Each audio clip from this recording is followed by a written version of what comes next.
अजमत साहिबा, अगर आप मुझे ये कहने आई हैं कि मैं यहाँ से चली जाऊँ तो मैं पहले ही बता चुकी हूँ कि क्या चाहती हूँ। मैं जानती हूँ तुम उसे नहीं छोड़ोगे, लेकिन तुम मेरी बेटी को भी नहीं छोड़ोगे। तुम ज़मरुद को भी कभी तन्हा नहीं छोड़ोगे, इसलिए मैंने एक फैसला किया। अल्लाह को गवाह बनाकर मैं तुम्हें तलाक दिला दूंगी। मैं आपके दोस्तों और खानदान की मौजूदगी में और अपने इख्तियारात को मद्देनजर रखते हुए आप दोनों के मियाँ बीवी होने का ऐलान करता हूँ। अदनान,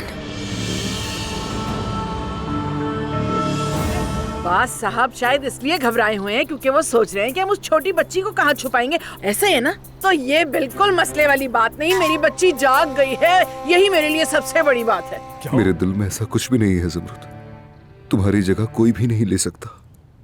ज़मरुद, जब तुम्हें इस हालत में देखा तो मुझे अंदाजा हुआ मैंने तुम्हारे साथ जो बर्ताव किया,